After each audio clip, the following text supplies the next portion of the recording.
नमस्कार, मैं हूं आपका दोस्त विजय विद्रोही। आप मुझसे जुड़ चुके हैं, इसके लिए आप सबका तहे दिल से शुक्रिया। अगले 8 मिनट आपसे जुड़े रहने की कोशिश करूंगा। तो कांग्रेस ने अपने सबसे बड़े महिला चेहरे प्रियंका गांधी को मैदान में उतार दिया है। वो प्रधानमंत्री मोदी और बीजेपी के कथित उस दुष्प्रचार का जवाब देंगी जो बीजेपी महिला विरोधी कांग्रेस को बताने में लगी हुई है। दिलचस्प बात है कि बीजेपी कह रही है कि कांग्रेस महिला विरोधी है और महिला बिल गिरा दिया, पास नहीं होने दिया। कांग्रेस कह रही है महिला बिल तो आपके पास पड़ा हुआ है, 2023 में ही हमने पास करा दिया था। अभी जो आप बिल लेकर आए वो महिला बिल है ही नहीं, इसी से आपकी बदनीति पता लगती है। और कांग्रेस सही कह रही है, क्योंकि तथ्यों पर जाएं, आप गूगल पर जाएं, लोकसभा की वेबसाइट पर जाएं और वहां टाइप करें कि 3 बिल जो गिर गए विशेष सत्र के दौरान, उनके नाम बताइए। तो क्या नाम आएंगे? पहला नाम आता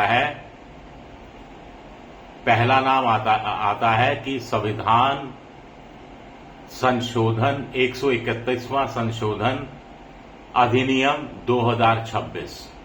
इसमें महिला आरक्षण शब्द कहीं नहीं है। दूसरा नाम आएगा परिसीमन संशोधन विधेयक 2026।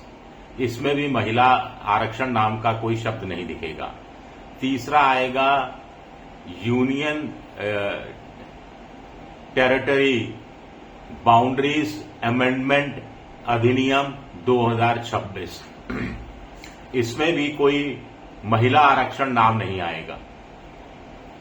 महिला आरक्षण तो 2023 में पास हो गया था, जिसको सरकार ने 1.25 साल बाद, 30 महीने बाद नोटिफाई किया। यानी 30 महीने सरकार इस कदर लापरवाही रही कि नोटिफाई भी नहीं कर पाई। खैर, आगे चलते हैं। आज मुझे लगा कि जो लोकसभा की कार्रवाई लंबी चलेगी, सदस्य चिंता व्यक्त करेंगे कि महिला आरक्षण अब कैसे, विकल्प क्या बचे हैं सरकार के पास, विपक्ष के पास।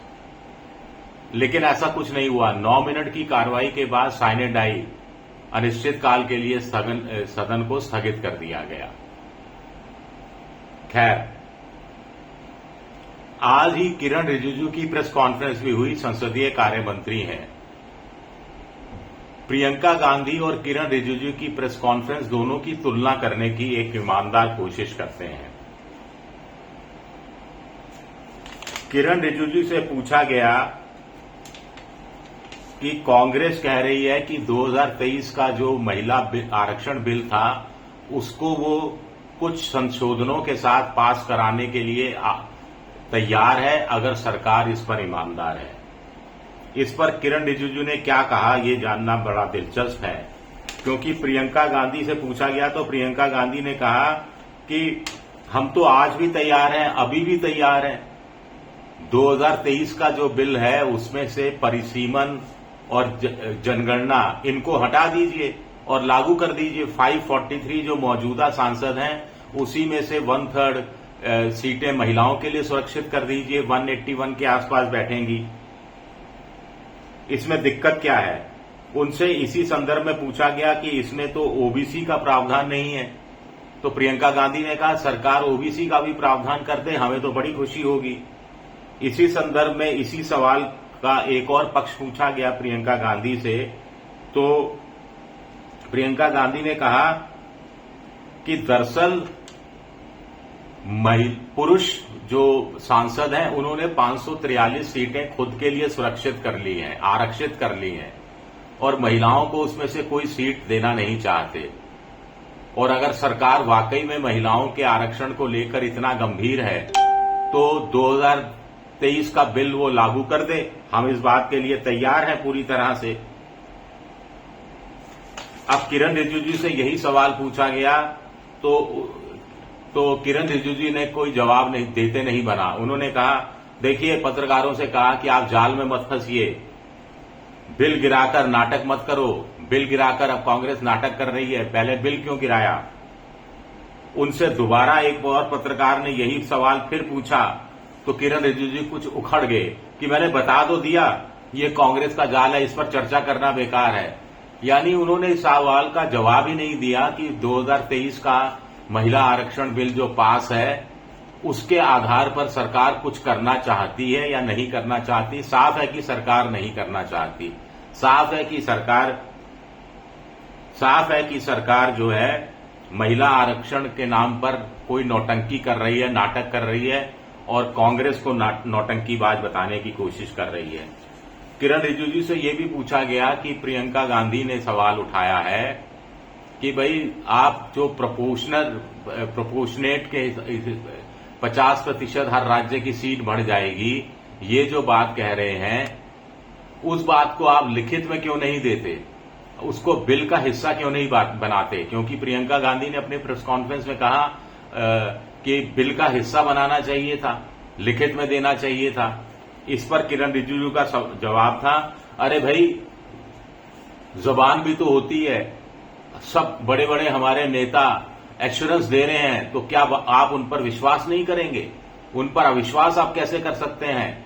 प्रधानमंत्री बोल रहे हैं, अमित शाह बोल रहे हैं, दूसरे नेता बोल रहे हैं, एश्योरेंस दे रहे हैं कि 50 और लिस्ट दे रहे हैं, लिस्ट बांटी जा रही है।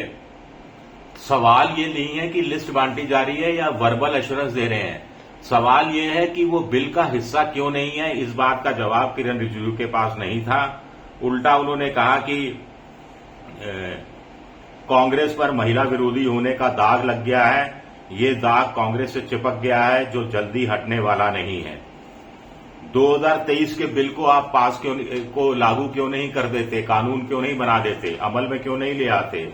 एक बार फिर पूछा गया तो किरण रिजिजू ने कहा कि यह जाति जनगणना है, फिर लिमिटेशन है, जाति जनगणना में बहुत टाइम लगने वाला है। तो इससे साफ है कि जाति जनगणना में सरकार काफी वक्त लगाने वाली है।